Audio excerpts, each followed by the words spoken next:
Good morning, ladies and gentlemen, colleagues, comrades, and connections, Facebook friends, LinkedIn connections, and social media friends. This is GM Shastri from Hyderabad, Chalapalli, Silverwood Villas. I'll be speaking about quantum computing and the challenges in quantum computing. There are a number of technical challenges in building a large scale quantum computer. Physicist David D. Vincenzo has listed these requirements for a practical quantum computer. Physically scalable to increase the number of qubits that can be initiated to arbitrary values, quantum gates that are also faster than decoherence time, universal gate set qubits that can be read easily. Sourcing parts to quantum computers is also very difficult. Superconducting quantum computer like those constructed by Google and IBM need helium 3, a nuclear research and so special supercomputing cables made only by the Japanese company Coxcom Co. The control of multi-qubit systems requires the generation and coordination of a large number of electrical signals with the light and deterministic timing resolution. This has led to development of quantum controllers that enable interfacing with the qubits. Scaling these systems to support a growing number of qubits is an additional challenge.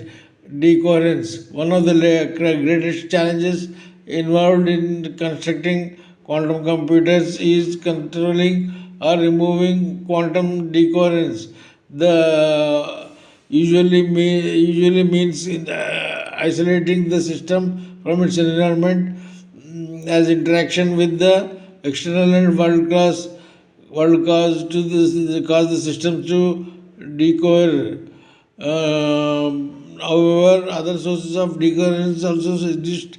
Examples record the quantum gates, the tactics vibration, and the background semiconductor can spin off the physical system used to implement the qubits. The decoherence is irreversible as it is effectively non-unitary and is visually something that should be highly controlled if not avoided. Decoherence items for candidate systems in particular, the transverse relaxation time for NMR and MRI technology, also called dephasing time, typically range between nanoseconds, and seconds of low temperature. Currently, some quantum computers require the qubits to be cooled to 20 millikelvin, usually using a dilution not refrigerator in order to prevent significant decoherence. A 2020 study argues that ionizing radiation such as cosmic rays can nevertheless cause certain systems to decohere and within milliseconds. As a result, time-consuming tasks may render some quantum algorithm inoperable as attempting to maintain the data state of qubits for a long enough duration will eventually corrupt the superposition. These issues are more difficult for optical approaches as the time scale orders of magnitude shorter and an often called cited approach to overcoming them in is optical pulse shaping. Error rates are typically proportionate to the ratio of operating time to decoherence time. Hence, any operation must be completed much more quickly than the decoherence time.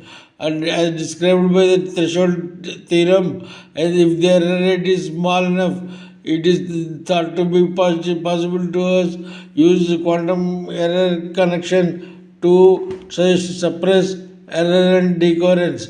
This allows the total calculation time to be longer than the decoherence time if the error connection schemes can correct errors faster than decoherence introduces them. An often cited figure for the required error rate is in each gate for fault tolerant computation 10 to the power of minus 3, assuming the noise is depolarizing.